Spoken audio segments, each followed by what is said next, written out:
Welcome back to Society Case Files. My name is Robert, and today I want to talk about Dune some more. Since my review, I've tacked on quite a few more hours. I'm at 70 hours now, plus I've got my Thopter and a bunch of other stuff, so I thought I'd talk about some of my most recent adventures and a few tips and tricks that I came up with along the way. If you like this kind of content and you want to see more, please subscribe to the channel and hit the notification bell. Otherwise, I'm going to dive right in. The first thing we're going to cover is my crazy blood run that I did. You can actually see it in the live section of my channel here. I did a stream of it. It was a 3-hour event. Some of it was building and stuff at the very end, but basically I got to the second part of the game where you head north and you're in the red sand area of Haga Basin. And I decided I was just going to solve my water problem. The problem I had being that I was running out too fast. So basically, I filled up my inventory with as many blood sacks as I could. And then I intended to, as I went along, just make more as I needed them. So they only really take some plant matter and some scavenged metal to create. So I figured that along the way, I'd pick that up, make more of the blood sacks, and extract as much as I possibly could, all while living on the land. I made sure I had a still suit so that I had that extra water backup, and I just went for it. I went down to the newbie section where you first start, and I just scoured the area. And this actually provided me with quite a bit of benefit because I was able to get the intel from some of the settlements that I hadn't visited before, so that helps with research. I was able to acquire quite a bit of money. I ended up with well more than 10,000 Solari just from this run. And I was able to get quite a few levels. I think I got 6 or 7 levels through the whole experience. And all it really took was just running around and finding the different chests and taking on NPCs and basically filling up those sacks. And once I did, I really honestly did solve the water problem for a very long time. But there are some things that I had to do along the way to ensure survival. One was if a sandstorm came, you've got to find a place to hide. And sometimes when you're out in the middle of the open, it can be a little bit tough. So it turns out that you can actually crouch and press yourself up against a cliff if there's a little bit of an overhang. That's no problem. You can hide in someone's base. I've spent plenty of storms under people's stairs. Anything like that, a cave, if you can find one of the moisture sealed caves, you can hide out in there. So there's plenty of opportunities, but you do need to look for them. So as soon as you get the notification that a sandstorm is coming, you should be looking around for a way to protect yourself. I haven't actually found out what happens if you get completely stuck in one, like you're out in the middle of nowhere and it hits. I haven't had that happen yet. However, that's just because I'm insanely paranoid, and as soon as I hear it, I'm looking around and running for whatever I need to get to. And on that note, I haven't actually been eaten by a worm yet either because I am just that paranoid. I'll talk about that in a moment. But throughout that run, there's times where you're going to need more water than you're going to be able to get just by reprocessing it through the still suit. And one of the best places to go, especially if you're going to do it the way I did it, going down to the newbie zone, is to go to the Imperial testing station. There are plenty of water cisterns in there that you can drink from. So basically, I planned it so that I got to that place about 2/3 of the way through my adventure so that I could update my water sufficiently there and then continue on until I finished.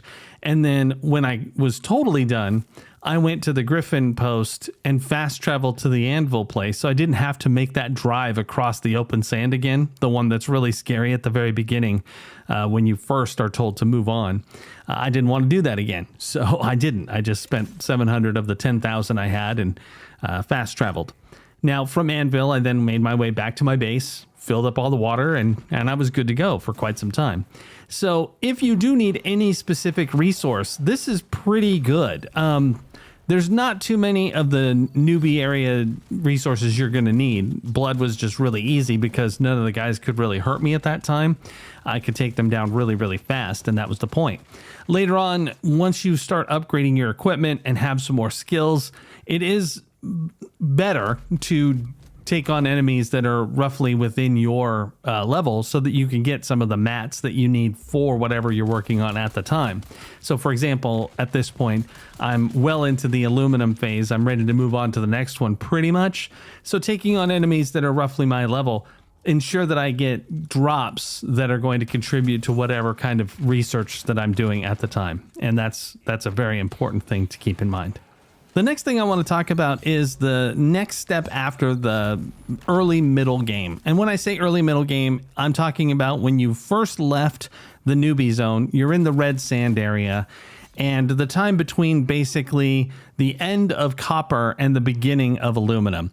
That to me is the early mid game. Basically, you've done iron, you've done steel.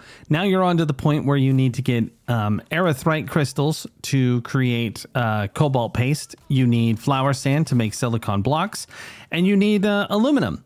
And now with all of those things, you're going to need a ton of water as well. So from my position on the map, when I moved into my new location, I was directly across from Anvil, the trade post. Now, that was cool and all for what I was doing in the early part of this phase, because there's plenty of iron around. There's easy ways to get cobalt if you hop across from Anvil without too much risk of worm activity.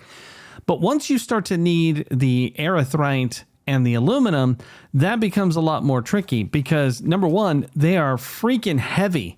Erythrite crystals will weigh you down really, really, really fast. And even if you have a inventory module for your bike, it's going to be more than you can handle pretty fast. So you're going to be making a lot of runs without a lot of return. And that same goes for aluminum. It's just really freaking heavy. So what I did was I decided that it was about time to move the base once I got to the point where I needed those things. I was going to move to the sort of northeast section of the map, which is very close to the erythrite. However, my friends had moved to the northwest part of the map, which actually makes more sense. It is a little painful to get erythrite for a little while. However, moving in that section was sort of future-proofing because then I'd be able to get the different kinds of material for after aluminum. But I'm getting ahead of myself. So I did get some erythrite.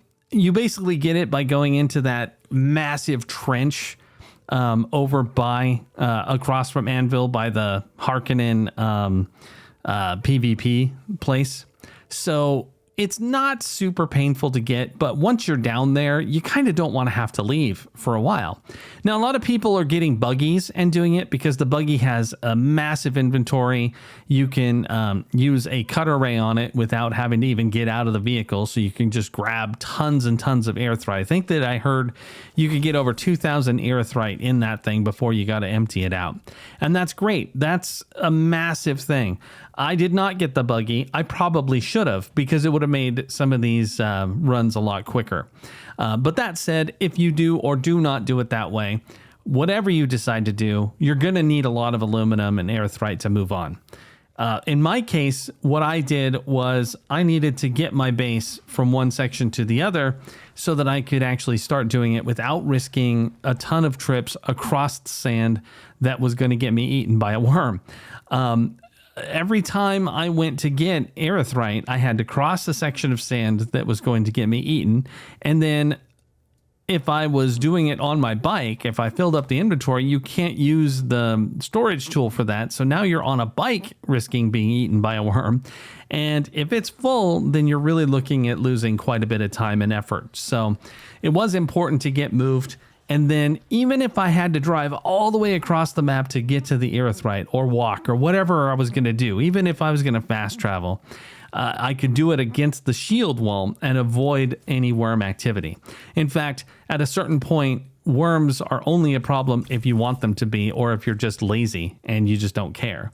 So if you do move into a section where you can cruise against something like the shield wall, then you'll be in a lot better shape for that sort of thing. In my case, I moved right next to the Crossroads trading post. So if I wanted erythrite, I could store my vehicle, hop the fast travel to Anvil, go across to the east so that I had limited contact with worm sand, get into that section where the pit is, go down into the pit, get what I needed, and basically come back out and drive along the wall to get home. Now, that is not the most efficient way, but it is a very safe way to do it. Now, at the very beginning of this video, I did show that I was able to use my Bene Gesserit power to effectively fly across some worm sand just to see that I could do it, to avoid any threat of being eaten, because I hadn't actually crossed worm sand in a long, long time at that point. So I just wanted to see what would happen. But anyway, so that's sort of how I decided that I needed to move and what I needed to do it, and some of the ideas that I had while I was going through that process. Now I'm going to talk about when I finally moved my base. There was something I did not know, and this piece of information came to me after I was already done, and I was really sad to find it out.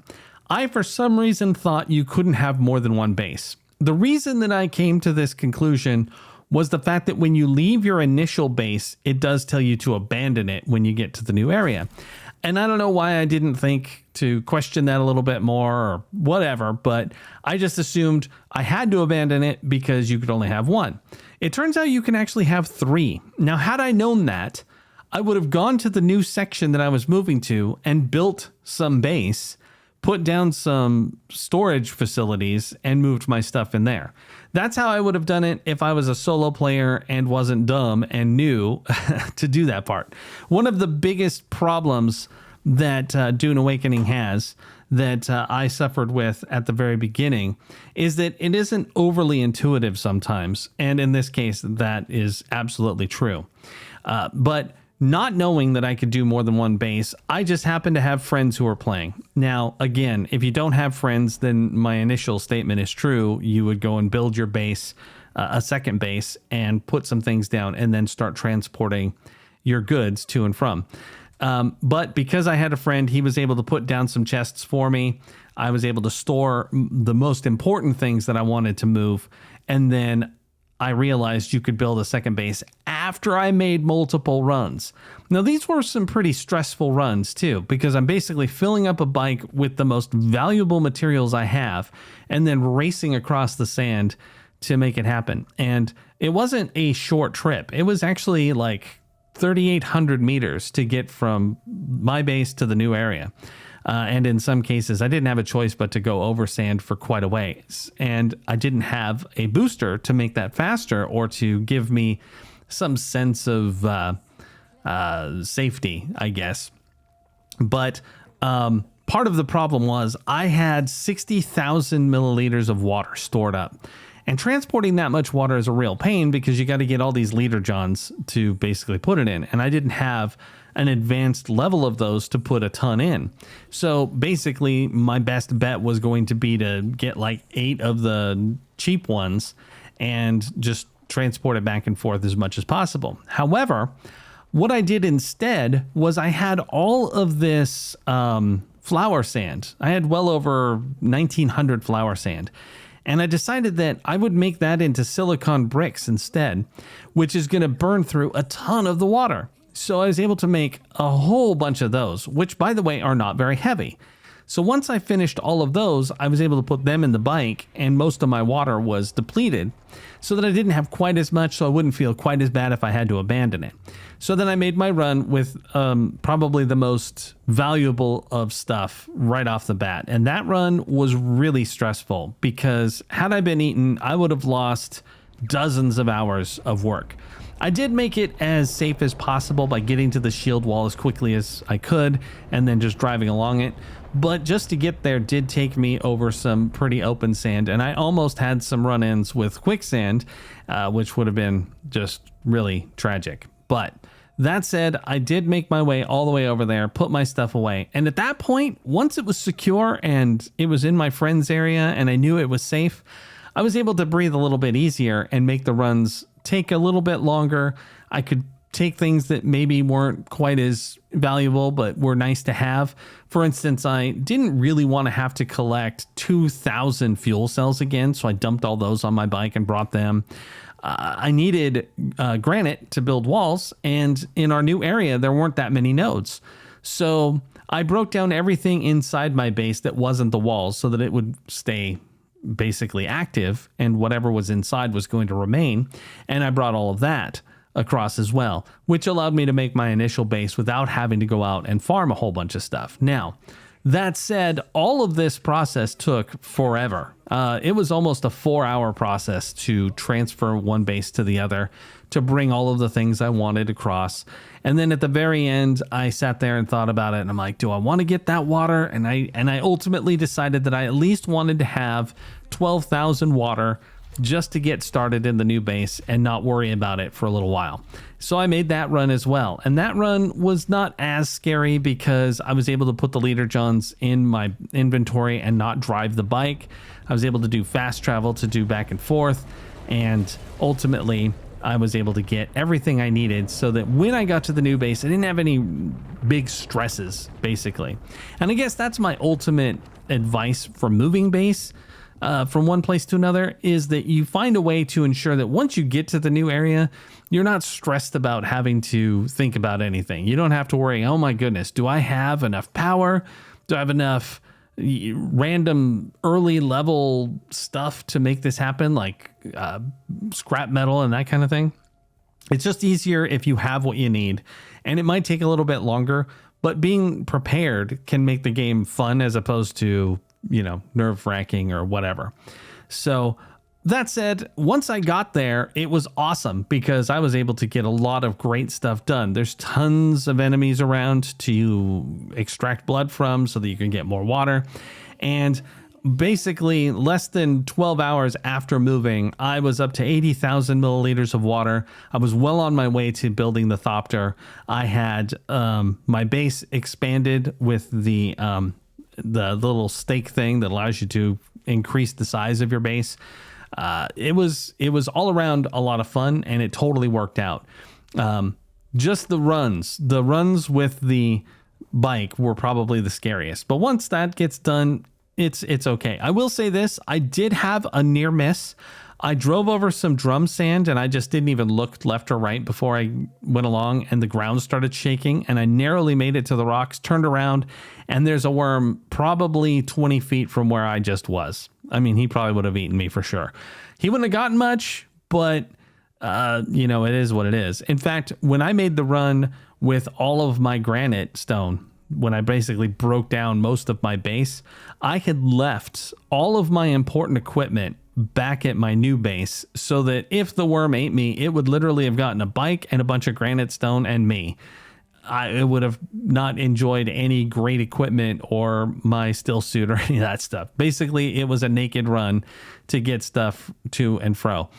Sort of a thing that I learned to do in EverQuest back in the day. If you wanted to move from one city to another, maybe your friends made a character that doesn't start down where you do and you want to get together and level up together, then one of the two of you would have to make a naked run to get there and not worry about dying, basically, because you're not going to lose anything if it happens. You can just ignore the corpse and keep running like a bat out of hell. But anyway, that's what I wanted to talk about. Just a couple of my adventures and some tips and tricks along the way that I learned. You can watch the blood run in the stream again. And other than that, how are you liking Dune Awakening? Have you been playing it? Are you as crazy as I am and have so many hours into it? Let me know in the comments, and I'll talk to you again next time. This is Robert with Society Case Files, signing off.